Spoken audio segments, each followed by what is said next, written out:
welcome wherever you are and whatever stage of lockdown you're in.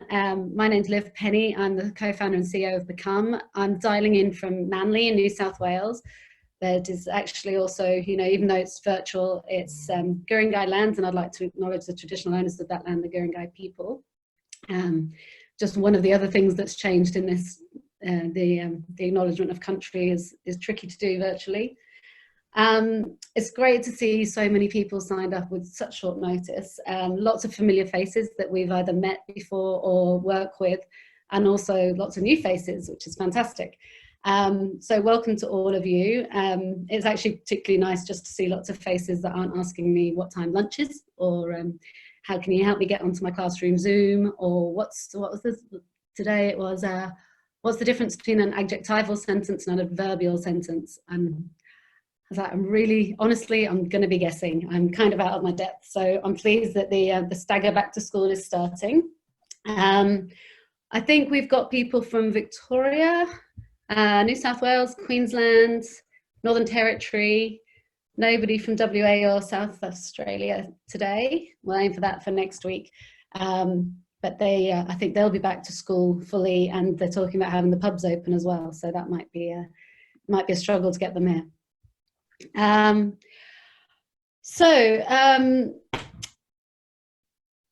also joined by our panelists today, Dr. Jim Brights and Samantha McFetridge. Good afternoon, everyone. Before I introduce them properly and we start the session, I just wanted to give a quick background to why we're doing it and what we think this is going to look like. After talking to a few of you, lots of you, over the last kind of 3 years or so that we've been running Become, it's become really obvious that careers education, particularly in K-12, has got a bit of an image problem. And for a lot of people, that translates as a struggle to get the priority and to let careers education achieve its potential, and for leaders, education leaders and schools and systems to see how powerful it can be when it's done right. But we also know that there's absolute pockets of brilliance where the potential of careers education, of where leaders can see the power of what happens when we teach young people to explore really broadly, get really excited about future potential, and help them design and navigate and get the skills to be able to navigate towards that. We see it not just for the skills for the future and feeling confident about their future and hopeful, but also in terms of putting the why into their education today, and we see engagement rocket. So we wanted to get all those like minds together who are doing brilliant things and are really delivering best practice and managing to do that integrated into the system, and bring them together in a forum that means we can share insights and ideas and build on those ideas, making it easier for everyone to roll this out. We want it to be a weekly session. We'll tackle a different topic each week. We'll probably rearrange the program at the end of this one as everyone talks about what the burning issues are. For this one, we wanted to kick off with the big picture. What are the big challenges that we're facing? What are the challenges that are keeping us up at night, and also the opportunities that are keeping us up at night? So we want you to take part in it. If you have topics that you'd love to share, ideas that you'd love to share, or you'd like to be a panelist in future sessions, then just drop us a line in the chat. Please feel free to drop thoughts in the chat as we go. We'll have a bit of a panel discussion about these two topics. We'll try and address any questions and ideas and unmute you to join in the conversation as we go. We'll hand over to Jim towards the end of the session to kind of wrap up, and then we'll have time for Q&A. So to introduce the panelists for today a little bit more, Dr. Jim Bright, Professor of Career Development at ACU. I should know this bio off by heart, but I do have some notes. He is the creator and author of The Chaos Theory of Careers, SMH columnist, many other roles, but also Director of Research and Impact for us here at Become. He's just launched a new blog today called The Optimistic Cynic, and I think when we get to his section towards the end of the session today, you'll understand why we've called it that. So, hi Jim. Hello. And also Samantha McFetridge, Director of Student Opportunity and Career Education at Winona. Sam, I really appreciate you jumping in here for the first session. I think we first chatted about 18 months ago, and in that first conversation we talked about the need for a forum like this to join together all these like minds and ideas. So I'm really delighted to have you here to kick this off together today. So I'm going to start with you, Sam, as you're on the ground and have got students back in and facing challenges right now. What are those challenges that we need to address in 2020 and beyond, as far as you can see them? Absolutely. I'll just unmute myself. Look, I think we're at a point in history where we've never been in this experience before. And I think some of those challenges are incredibly real for our students. You know, they vary in scale, but I would sort of start by saying is actually, and I sort of come in here as well as an educator from a PDHP background, is that future outlook is a protective factor for a young person. And I think if we can, particularly in the changing landscape that's unfolding before us at the moment, is actually providing that at the forefront of what we're doing with young people, and showing that purpose for them, I think is really, really important. So they're facing many challenges at the moment. I think a lot of reassuring there needs to be done, but those challenges are constant and they're evolving on a day-by-day basis. So I think lots of reassuring for young people, and they also need to see that future outlook. And it's really interesting because as less and less, you know, experiences are available for young people, you know, due to automation, I think we actually have a huge responsibility to get out there and actually show students what they can potentially be doing. And it's just changing. It's that shift and having a little bit of a different focus and a different mindset is sort of where I would perhaps start with that. When you say less and less experiences available to them, do you mean it's less visible, like the opportunities are less visible? Yeah, I think as well is there's so much information out there, and it's the students trying to make sense of what they actually do with that. But having those real authentic opportunities where they can gain insights linked with their strengths and their interests, and how do they gain that experience? How do they do it? You know, as there's less and less opportunities available for them, and when I say that, I say that very lightly because there are obviously opportunities in other areas, but it's giving them those skills from a young age, and providing them with opportunities to be able to do that when there is less opportunities available, if that makes sense. And what are you seeing when you talk about that reassurance? What are you seeing like this week when they're coming back with, you know, in terms of anxiety and that perception of, you know, is there a feeling? Someone said to me the other day that for their teenagers, this looks like forever. From a young person's perspective, this looks really like this is the end of the world. Yeah, absolutely. I mean, look, I think the students are craving that future outlook. They definitely are, and they're absolutely. And I can't speak, you know, on all students, but they are wanting that reassurance that everything is going to be okay, and they are looking to those role models within their world, whether they be educators, whether they be their family members or other siblings, that it is going to be okay. And so I think it's really, really important as educators that we actually mirror that, and we actually walk through that experience with the students, and we show them that it is going to be okay, because I think that calm, sort of focused approach in this situation is obviously, it has ripple effects. So if we can be like that, and we can show our students that, then there's the ripple effects, and the students will also have that as well. So that sense of calmness, I think, is incredibly important with students. And we as adults and educators as well need to absolutely be replicating that in our area. Yeah, absolutely. And from a practical point of view, have you had lots of bombarded by parents asking questions about, you know, particularly I guess from the year 12s and even from, you mentioned the year 13s coming back, you know, having had gap years cancelled. I don't know whether everyone else is seeing the same things. Yeah, so, well, I was going to say, like, a lot of, I think now from a careers perspective I think we need to make careers education at the forefront of what we're doing, because we actually have an opportunity to make it the most visible aspects in our schools. And it is getting a lot of attention, and I think that we also need to harness that, and we need to embrace that. But yeah, I think definitely lots of Year 13s have been in contact because their plans have changed, and they're looking for that reassurance, but they're also looking for that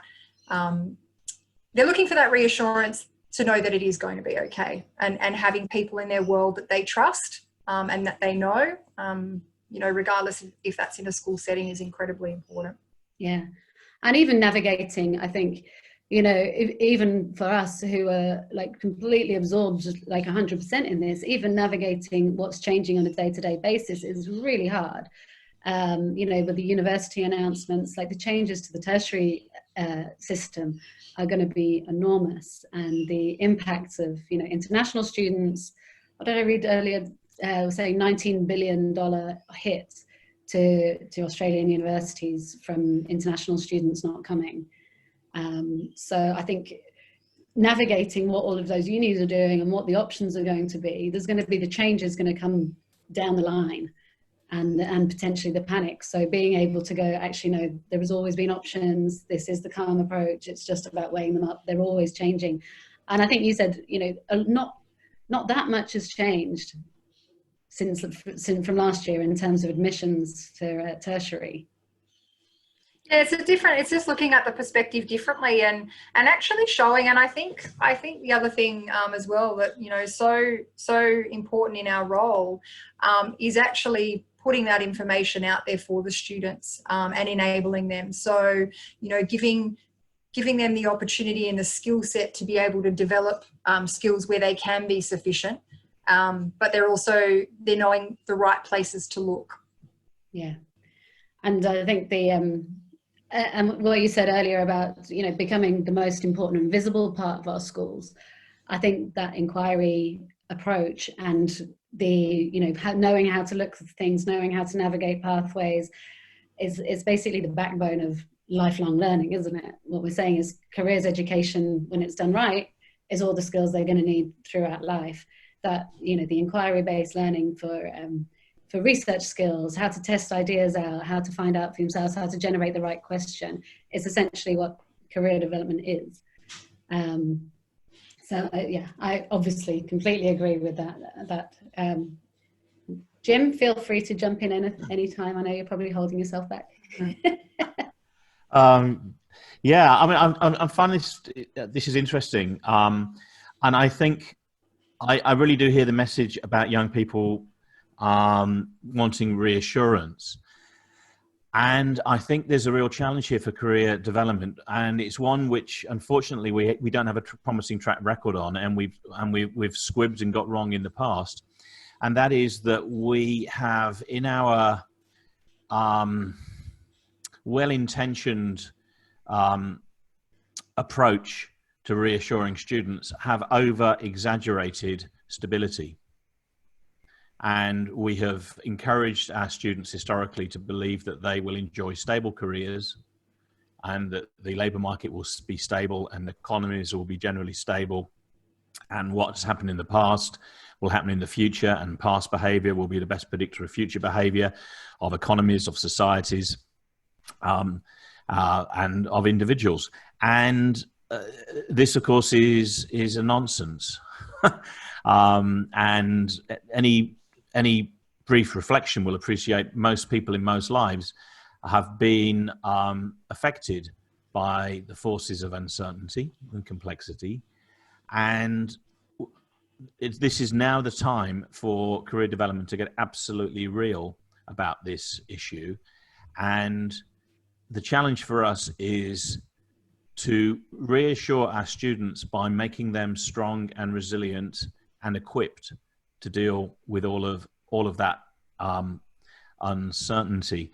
I don't know whether or not you'll be able to see this, but I was just kind of sketching a little graph. While you were talking, you put me in mind of the Bubonic Plague. It's nothing personal.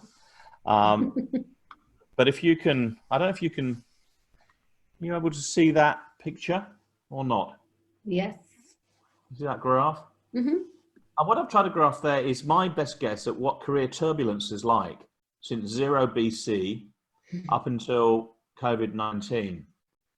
And what you can see is I think there's been a fair degree of turbulence throughout history, and then a huge amount of turbulence when half of the European population were killed by the plague in the 13th, 14th centuries. And then we start to see a drop off in turbulence, which is accelerated by the Industrial Revolution. And we start to see careers building and stable careers. And there's little blips with World War I and World War II, but generally speaking, it's been a downward trend in turbulence towards certainty. And then suddenly COVID-19 comes along and it rockets back up. And what I want to argue is that I think that we've been kidding ourselves, and we've fooled ourselves in the 20th century, that the experience of careers that many of us attending this session may have had, I'm not saying all of us have, by the way, of relative certainty is in fact really the exception historically to the rule. And we've allowed ourselves to believe that there is job security and there is certainty. And because of that, we've stopped teaching people how to reinvent themselves and how to do the sorts of things that the two of you were talking about before. You'll know that I've been banging on about this for 20 years. And I have to resist the temptation under current circumstances to say, told you so. Because this is something that I think I've seen you say that on Twitter a few times. Actually. I have said it a few times. Yes, exactly. I can't resist.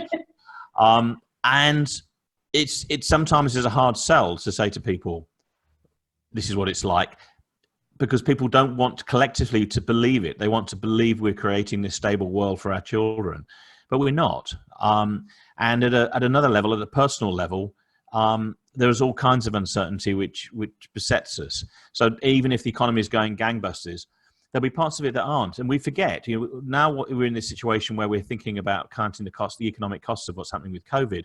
And oh gosh, companies are going to be failing. But we forget that actually before COVID hit, companies like Virgin Airlines are on the verge of bankruptcy anyway, and may well have failed anyway. The average restaurant lasts a year before falling into bankruptcy. Typically, a new startup restaurant, there's massive turbulence and turnover in those sorts of industries. Always has been. It's the nature of the beast. Inexperienced people running it, changes in tastes, bad financial management, all of those kinds of things contribute to it. There have been, prior to the COVID-19, there was huge concerns over the viability of shopping malls and retail because of online and technological sort of stuff, and also very high rents in those sorts of places. So it may well be that COVID is going to accelerate some of those things in terms of loss of opportunity, but it's not necessary. But I think in a way what COVID has done is acted as an amplifier or a magnifying glass for some of the underlying problems that people were already confronting in the economy. And that reinforces the point that I think that what we've got to do in career education is get out of this obsession with what are you interested in and what are your goals, and instead say, if you're interested in that, that's bad. Get interested in a lot of things. Stop being so narrow. Don't be so inflexible. And it's almost the opposite of what people have done traditionally, to encourage them. And if they can understand that, if they get sort of a sense of, I guess, I was going to use the term career fitness, and we have PDHP people in the room. If people become career fit and resilient, they can deal with those issues, and they're more confident if they know how. If they have been taught the skills to deal with a downturn, they'll be more confident and there'll be less catastrophic thinking. If they're taught to think only in terms of one narrow thing, I am going to study medicine at Sydney University because that's what my mom did, or that's what my grandfather did, or whatever, then those people are going to be very brittle when those opportunities might go away. So that's one aspect of the whole thing, which is, and I suppose the other thing is we've got to remember this. And I've been saying this to some of my proper Pommy friends who are still in Pommy land and therefore properly miserable and having a miserable time of it compared to us who've been damn lucky, to be frank. They can't see any future. They think the next generation are absolutely blighted. And I was pointing out to some of them and said, well, there's never been a better time to go to university, because there's far less competition for places now than there has been in the last 30 years. So in fact, there'll be far more local students being offered places at top universities, simply because those places will not be able to enroll their lucrative students from elsewhere, and they will be falling over themselves. So there are silver linings in all of this bleakness, I think, as well. I guess the challenge then is that from a practical point of view, when everyone's scrambling to go, okay, we've got remote learning, we've got this, we've got so many changes happening, that careers education, because it's traditionally been kind of an add-on, kind of optional almost, and certainly not integrated and a core essential learning throughout the years, that kind of gets put in the too hard basket, when actually it's the time that it's essential to actually grab this and go, this is almost a time lapse of everything we've been talking about for the last 20 years about the future of work. We've just got a really clear learning from this, and it's visible to everyone around us. But will we have the chance to actually take that learning forward and use it? I guess, Sam, how do you, Winona, I think you're fairly integrated throughout the years, and you touch most of the years. How do you, day to day, make sure that those kind of learnings gets integrated? Yeah, I think what's really, really important is that it can't be so reliant on one person. And, you know, career practitioners know that a successful careers education program is heavily embedded throughout the school. So it's rallying up those people around you that also value that, and having them on board as champions with you, and actually enabling your staff around you as well. So bringing them on board around those experiences, I think, is one of those ways in which you do that. So it can't be reliant on one person, because it just won't work. So it's about bringing those people on board, and so many people are having great conversations with students, but then it's how do you bring that all together and you all head towards the same direction. So I think it's also our responsibility as well, is to get out there and also empower our colleagues in this space, to be able to, because you're going to be more effective in your role, and the students, young people, regardless of where they're from, are going to benefit from that. Yeah, cool. I think to reinforce that, I mean, in many school environments, teachers will turn around and say, "Well, I've not been trained in this. It's not my level. It's not my area of expertise. I'm too busy. I want to take a step back." It really does require executive level buy-in and support for that idea, possibly finding resources. And it's not like me to say it, because I hate this kind of approach, generally speaking, in terms of management. But unfortunately, schools' cultures these days are measurement obsessed, and if it's not measured, it doesn't matter. Is very much the kind of philosophy. So I think that one of the things that careers in schools might want to embrace is the concept of measures, but to do that proactively, not wait until it's imposed by some sort of rather silly thing like a career transition plan or something like that, but a bit like well-being measures. Some schools are now embracing those and taking well-being measures, taking the pulse of the student population from year 7 onwards. How are they traveling emotionally? And I think that you could, in terms of things like career self-efficacy, how confident are people about making decisions, about locating information, about formulating their plans and so forth? Those sorts of things could be built into school reports, into performance metrics.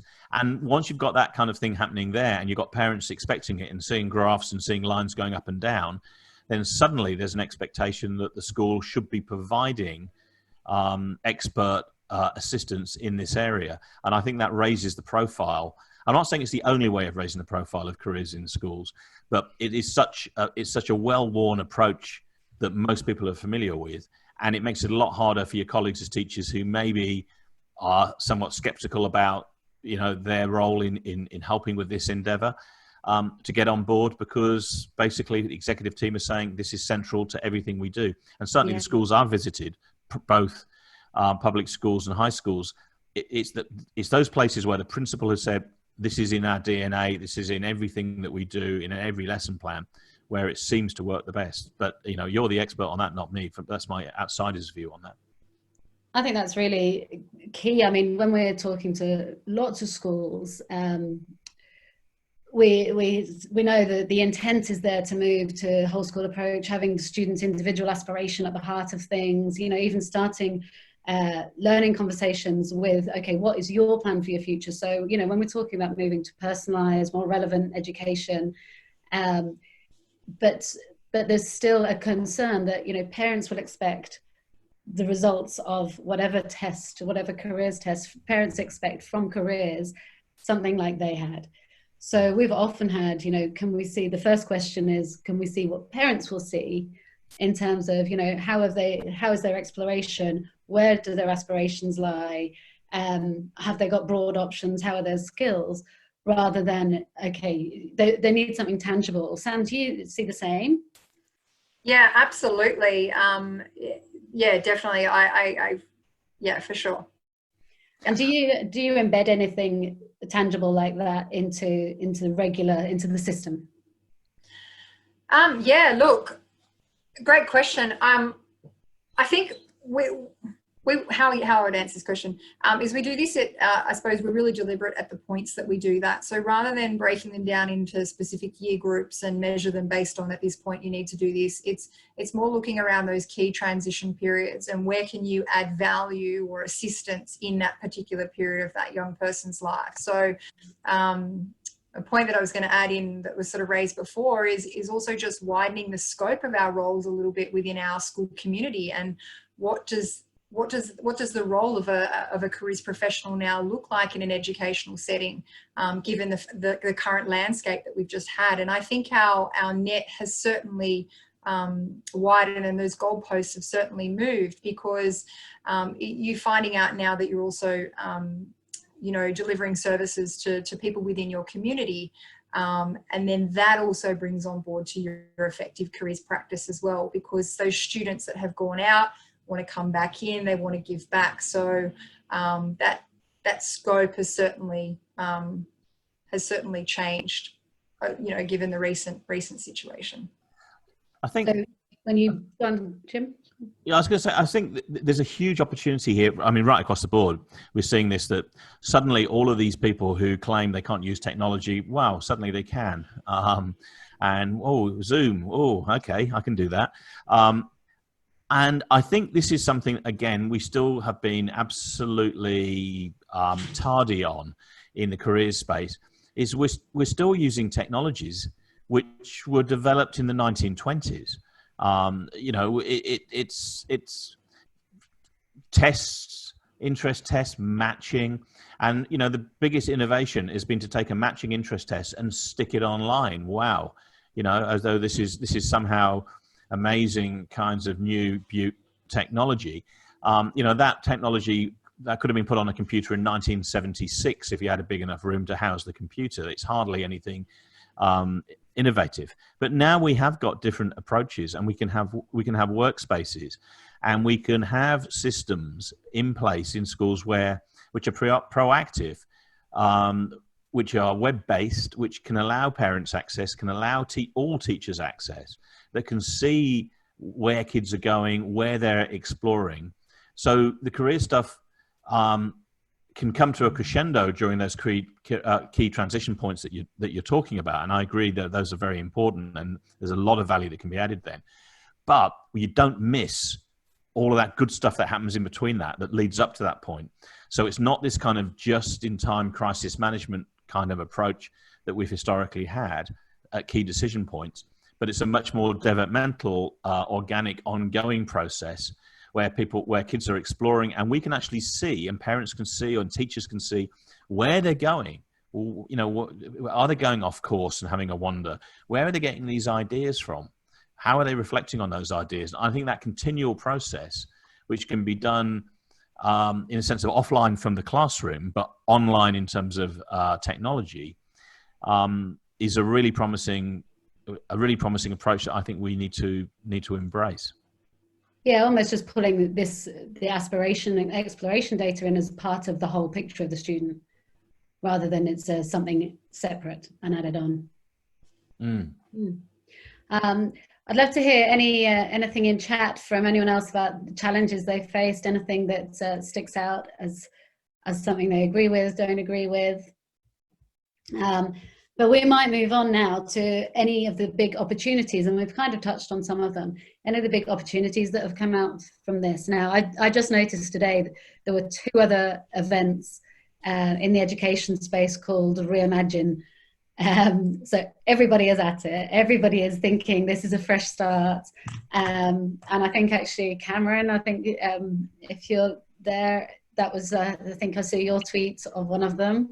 I am, yes. It started last night. It ran all through the night. I got 6 hours sleep. It started again this morning. It ran for about 16 hours, and it was a different speaker every hour. It was phenomenal. It was absolutely brilliant. Have you solved it all? Sorry? Have you solved everything? No, I've got more questions than I had before. I missed Daniel Pink last night. He was too late for me, unfortunately. It sounded amazing. But I think for me, the opportunity that's keeping me up at night is that all around the world, everyone is going, we've got the chance to do it. Everything with all these ideas we've had, we've now got the chance to make it happen and accelerate those things for the better. How do we bring it all together is the biggest thing for me. I think it's a really good question, and I've blogged about it for Becoming, the blog you've talked about, and also my column forthcoming in the Herald this weekend is looking at another aspect of all of this, which is really quite concerning me, and that is don't underestimate the forces of conservatism. There are and the power of habit. Many people are going to click back into old ways of doing things. And this will be treated a bit like a long summer holiday. We go back to school in term 1. It's all a bit odd in the first week, but by the second week, everyone is jumping when the bell goes and everyone arrives on time and everyone knows where they've got to go. And we're back into the routine. So don't underestimate the power of closed system thinking, efficient little systems where we don't have to think about anything. It's all automated. And we're back to that. Well, it's worked for the last 1,000 years, so we'll just carry on in the same way. And I think that what we've seen, we've had this glimpse, but you've got to remember in most of those Second World War films about people escaping from the prison camps, they all get captured and brought back in. They have their moments of freedom. They see what it's like beyond the barbed wire, but generally most of them get caught and pulled back in, and only a few get away.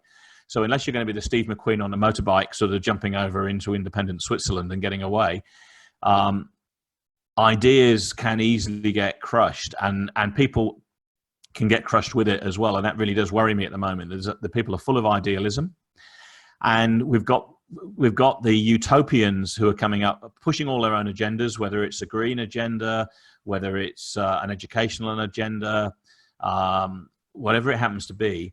On the one hand, social agendas, and then on the other hand, you've got the dystopians who are saying that everything is going to fall apart. And they've taken a very different kind of line on this. But I think there's a much more banal thing, which is just human nature, which is that we fall into routines and people will fall back into those routines. And it comes from my personal experience, actually, with doing medical legal assessments, which I've been obliged to do using Zoom and Skype technology.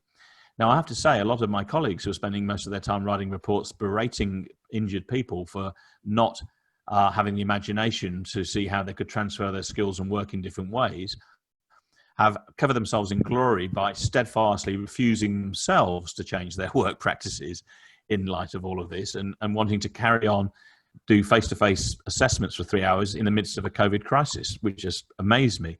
But what surprised me is how people have assumed that once that comes to an end, people will snap back and finish. This will be a little experiment. It's all been something we've put up with. So home learning, distance learning, we'll fall back into the tried and trusted ways.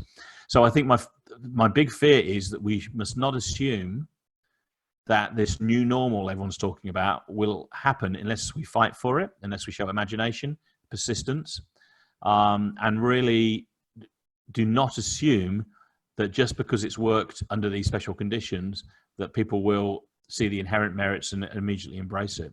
Now, that sounds a bit slightly gloomy, but I think it's just a case of, I think we can overcome this, but we must not be complacent that these changes that we've seen will stick unless we work hard.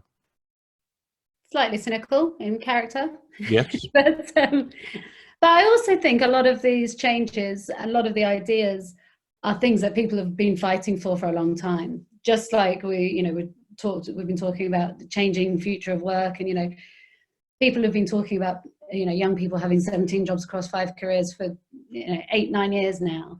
And the same in the broader education reform. There's a huge tribe of people that not necessarily about remote learning or technology, but in terms of shifting the status quo and opening up the opportunity to do things differently. So I think it will build a momentum, and it'll maybe galvanize those people around, okay, now is the time for change. They might shake a few more people and supporters out on the optimistic side. I definitely think they can, but I think they're going to have to keep shaking, and they're going to have to organize, and they're going to have to be good at politics, because if they don't, if they just expect leadership to sort of just go with this, they probably won't, because they're going to have so much else on their agenda in terms of rebuilding.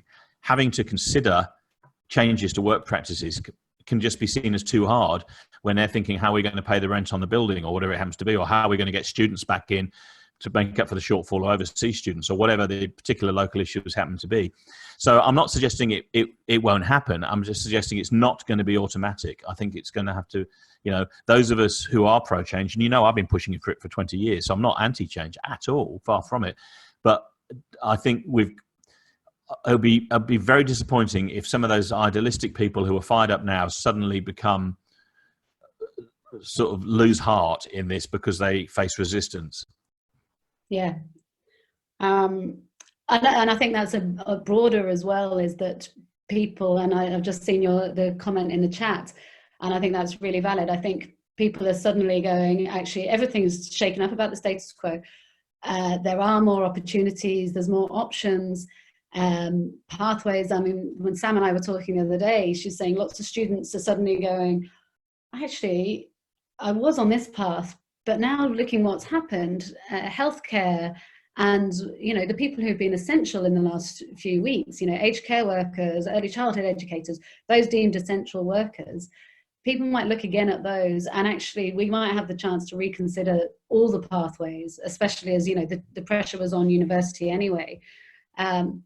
So in terms of how do we open up the multiple pathways, not drive people into the status quo, and to your point, Cameron, about which school brands are losing customers, I think I would imagine now parents more than ever, and I think it was already happening, that people were asking the questions of schools, that actually it's not enough to go, actually here's the 8R, we'll guarantee you a place at uni, but actually broadening those options from earlier on. But I'd love to hear from Sam and Cameron on those two.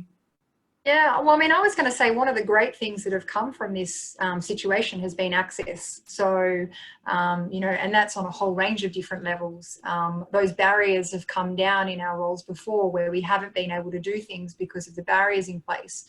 And there are so many generous people out there at the moment that are so willing to give and to enrich those students through a whole range of different experiences. So I think the access is certainly something that we're also going to have to hold on to in the post-COVID times. But just also to see, I think as educators, we've done a phenomenal job in being so flexible and adaptive, which is what we're trying to instill in our students.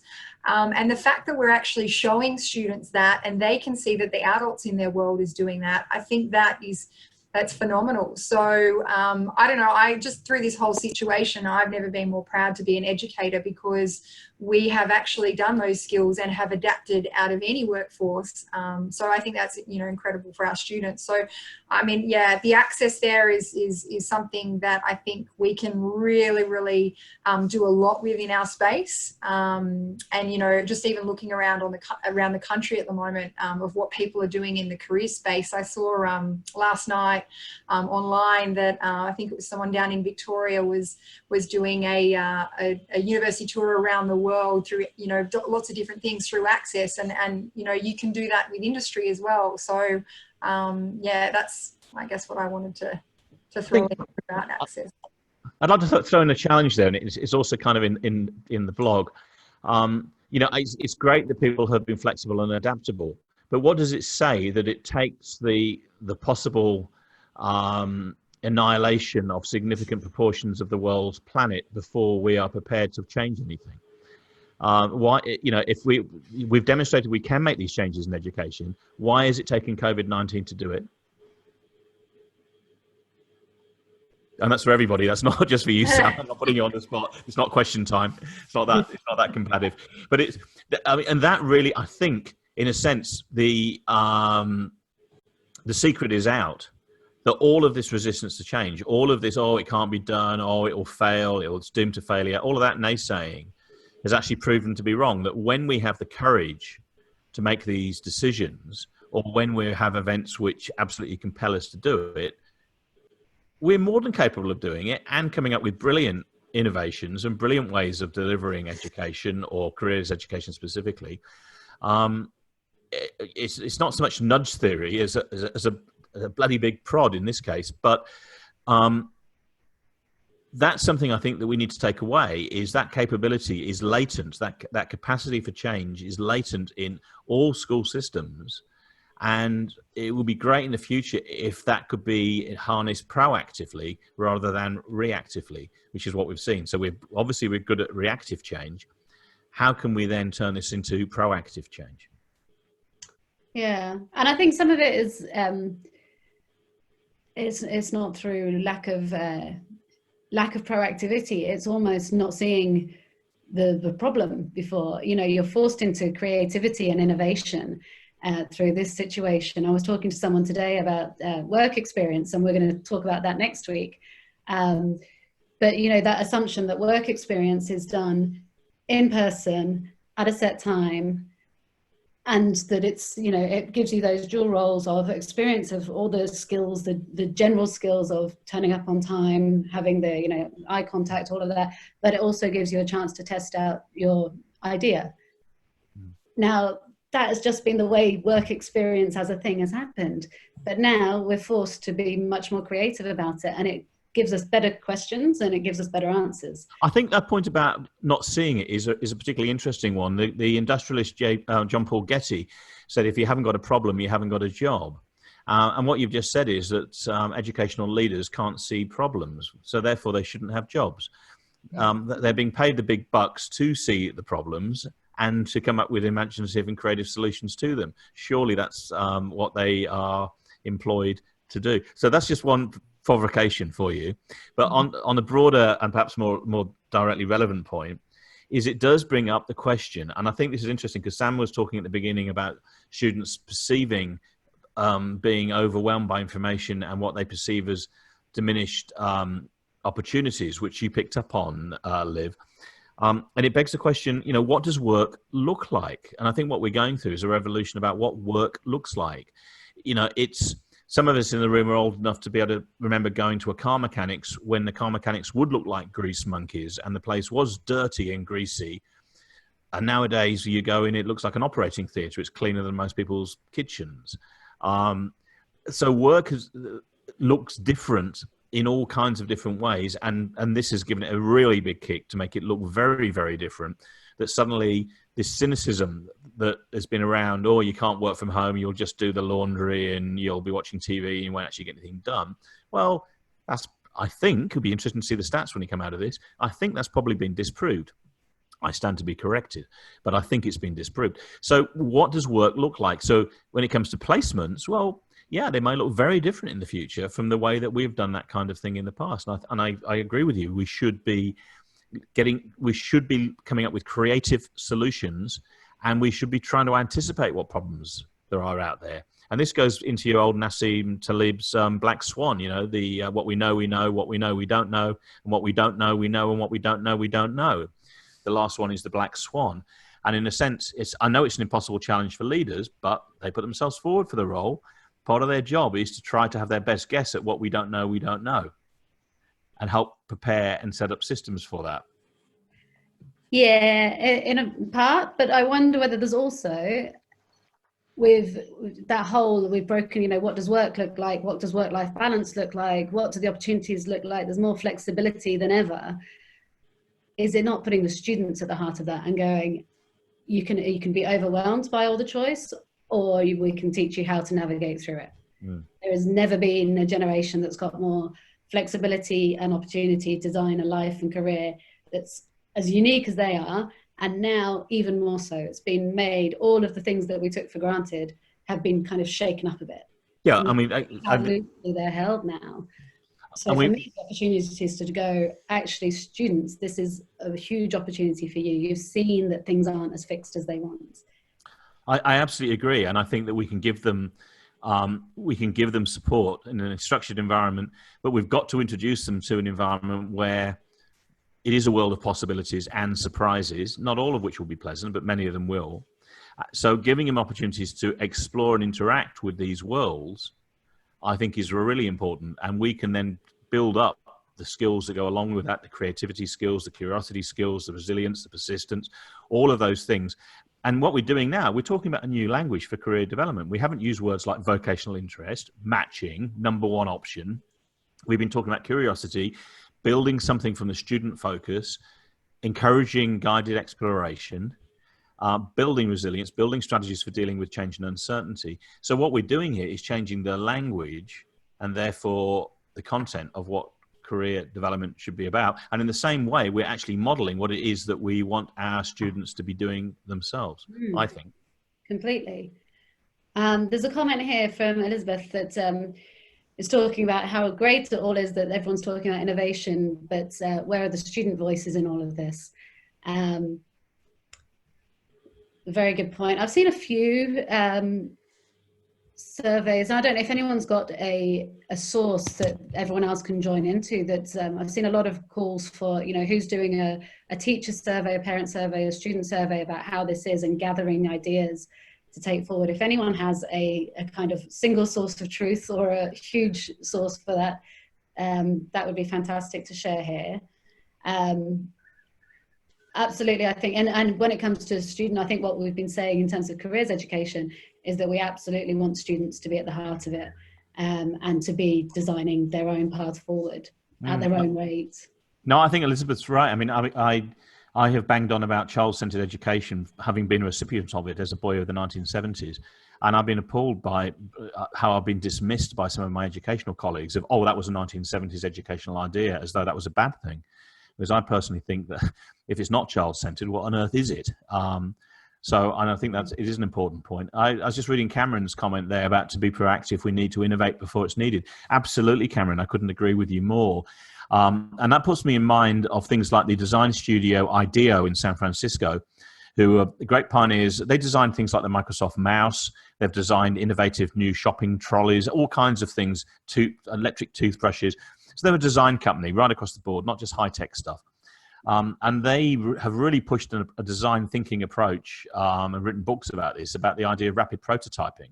You know, building something imperfect very rapidly, so you've got something tangible to think about and look at and play with.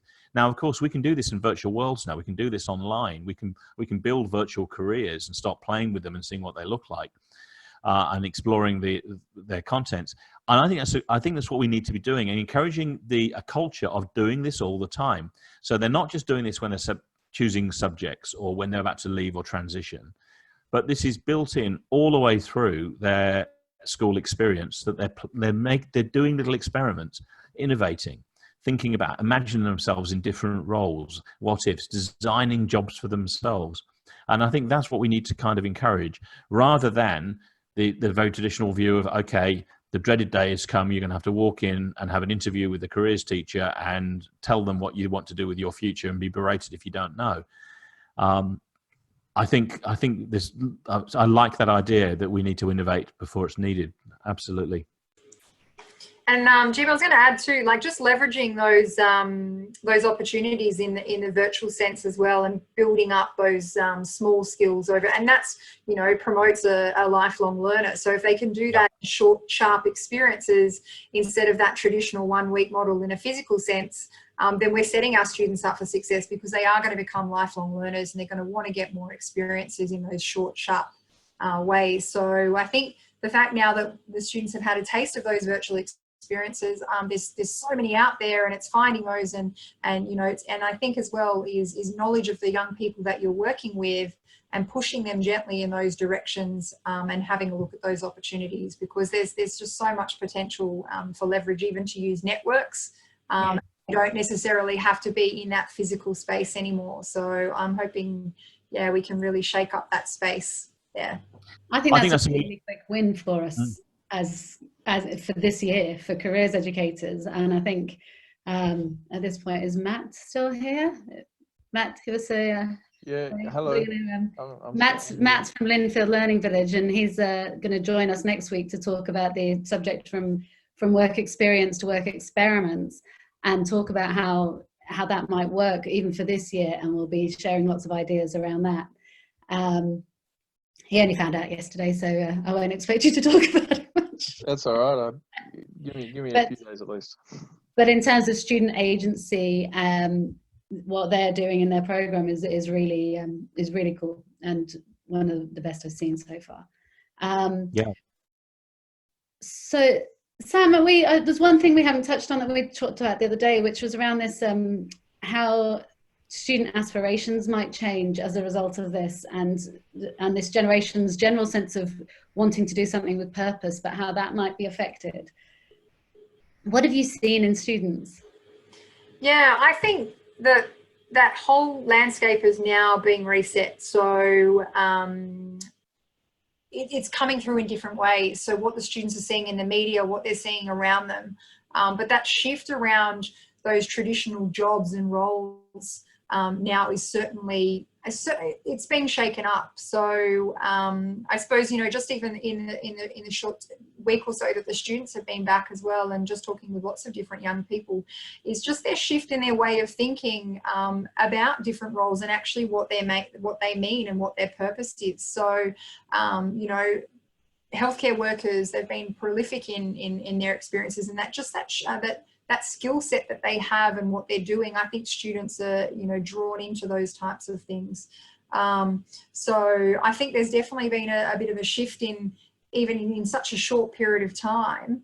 But, you know, it's all been stemmed to awareness as well, and the students' understanding of what those roles are actually about. So, it's and do you think it's about the stability of the roles and the fact that even when everything else is falling apart, these roles are essential? Or do you think it's more about the recognition and value of those roles? I reckon it's a combination of both. I think there's different influences there that students are looking at. You know, they're definitely looking at the stability, but they're also looking at, well, how are those roles valued in society as well, and what are the new emerging roles that are coming through, and that skill set needed, which is showing the students, you know, there that career path is now also not linear, and it's linking it back to that skill set, I think, and having that broad skill set of where students can go. And I suppose the other thing that's been really great is just seeing how people can use their skills in different areas as well, particularly even, you know, from employers and how they're shifting. And I think, you know, that students can see that, and that can get through. Then they're more going to be looking at, you know, that broad skill set that they can have, rather than that focus on, I'm going to go for that occupation. I want to have that broad skill set to go into that cluster area of careers. Yeah, absolutely. And some of the innovation stories and pivots that businesses have done and people have done have been amazing.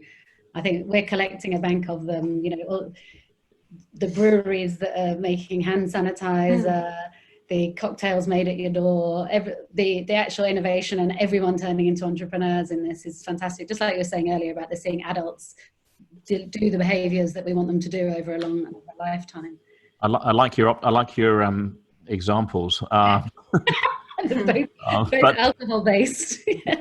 But I was about to say, I mean, you took the words out of my mouth, that in fact there's a great opportunity for schools here to collect narratives from parents about how they have pivoted, how they have coped. Because I think what you're going to be seeing is a lot of students experiencing parents with very varying stories about COVID. Those who have swum through it with barely been touched, or possibly even have profited from it, or advanced because of it, and others who've had catastrophic experiences of it. And I think part of the whole school community sort of approach to careers is to think very carefully about that. And it's great to celebrate the success stories, but there also needs to be some compassion around those people who have really had some impact. And of course, from the student perspective, of course, what is the impact on the student if they've seen mom or dad lose everything in their business, or be put out of work, or suffer some other major setback because of this issue? And I think that's going to be an interesting piece of career work to do. But certainly capturing those pivot stories could be quite inspirational, and could form material to go onto school websites or talks or a whole range of other things as well, because there'll be some really, really rich data there. Or someone can collect it all centrally and share it with everybody. Well, yes, indeed. How about that as an innovation? There's an idea. That's absolutely right, Jim. You know, there's so many people within your community that you can reach out to and use their experiences and insights that you have right on your doorstep. And we've got those barriers now removed from access. So, yeah, absolutely. I think, yeah, you look within your community first, and then obviously you can branch. And from these sessions, I've captured like 3 great ideas that are short-term and tangible already. So what we'll try and do from these sessions is keep sharing them with the group. And we'd love to hear what topics you'd like us to cover. Any more questions before we wrap up for today? We've got another few minutes. Any parting thoughts from anyone? Any burning questions? I think there's certainly going to be a lot of struggling to get back into whatever the new normal is. And I like the quote in your blog today, Jim, about what's normal was... Could I just bring something up? Yes. I agree entirely with Jim when he talks about how our language has changed. And, you know, I think what we call things and language is really important. And one of the things I'm working on at the moment is assisting schools to embed career education, you know, right through from prep to year 12. But I think one of the inhibiting factors we have there is the very term career education. I'd like to reinvent that term. And I've spent, you know, several weeks thinking about what that could be, because to teachers and to parents and to students, if you call something career education, it's something that's a long way in the future and it has no meaning to them at the time. I'm wondering, have people got any idea of a new term that we could come up with that would be creative, exciting and innovative, but not have those connotations attached to it that the words career education have? I absolutely agree. And as I said at the beginning, like, I think careers education has got an image problem. So our company is actually called it's life design, because that's the skill of designing your life. But actually people don't know where it fits when you call it that, because it's new. So we still talk about careers education now. But I think what we're talking about is the skills to explore, design, and navigate your future ongoing as it changes. And so what would be a term that could encapsulate that? Oh, well, I know that one school, St. Luke's Catholic College down at Marsden Park here, has a really innovative pathways program, and they're now calling it life design. Life design. Life design. And they're kind of testing it out. You know, it's that design thinking skills, you know, the skills to iterate, to rapid prototype, to iterate, to divergent and convergent thinking. And I think we want something that encapsulates all of that, you know, getting away from what Jim was saying before about, you know, those boring old matching and tests, and trying to get kids to think a lot more creatively and a lot more innovatively and to explore a lot more things. So, you know, I think if we're going to be leaders in that way ourselves, we perhaps need to change that term. I just can't think what we could come up with. Maybe someone here can suggest it. I think there's a lot. I mean, I think live design is a great one, and people have used that quite a bit. I think some people have just used a blander one of futures.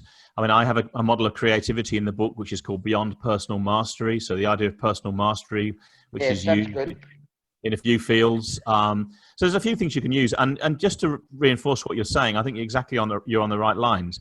In the field, in the research field of careers, there's a lot of criticism of the term for the kinds of reasons you're saying, but also for students who come from disadvantaged backgrounds. They don't know what a career is, and people don't have careers, and people who are marginal don't have careers. They have gigs, they have jobs, they have they don't. It's a very middle class kind of idea. Is the criticism? So I think you're definitely onto something there in terms of branding. And I think branding was mentioned earlier in one of the notes. So yeah, I think it's a great question, and it's one that's worth looking at. And I would encourage you to be creative yourself. I don't think we need to necessarily all use the same label for something like that. I've just captured it there in the comments because I think it's worth having a whole session on, because I know even when I look at all the people we talk to and all the schools we work with, everybody's title is different. Yes. We've got heads of student futures, we've got head of pathways, head of life design. So I've captured it there, and that can be its own session. Thank you. And if anyone wants to be a panelist and has lots of ideas around this, maybe we'll get a branding specialist in. I was just going to jump in on this one. So because we're a relatively new school, I actually got the kids to name my role. So I basically gave them the spiel of, you know, this is the traditional, this is what we're looking to do. If we're taking the fact that the framework for any form of careers or futures education stems from the ability to be transferable across no matter where you go, what kind of role description would you as the kids want me to have? And they come up with a futures educator, which as you said, Jim, was quite bland, because it's, you know, but the future is going to be something for everybody. Sure. No matter where we go, that's going to be a constant, no matter where. And because, you know, kids will have one, if any, you know, one or many careers, whereas everyone's going to have at least one future. And that's, you know, and that was taking the voice from K to 12, and that's what the kids are thinking the role would look like. So I think it's a really innovative way of going about it, and I have no problem. Bland is probably a bit harsh, but it's just broad, I suppose, rather than bland is probably a better word to use. But yeah, I mean, I think that's a great title. I mean, because it does reflect accurately, but it gives you plenty of room to create and for the students to create what that needs to be and what it ought to be. So yeah, I hold out great hopes for that place. You must read Educating the Elephant's Mind by Peter Hastings. It's a very important book for your school. Very much so. I've been recommended it before, but I've been slack, so I'll make that up. Well, thank you so much, everybody, and a huge thanks to Sam and Jim. We'll send through some of the notes, any of the references we've talked about, as well as the invite to next week's session, and we'll keep updating this program. I've got all the ideas there. That's fantastic, fantastic ideas. I think we're filling up the program very quickly. Feel free to share it with colleagues and like-minded peers, and hopefully we'll grow this community. And shout out if you'd like to be a panelist, to contribute, or any other questions.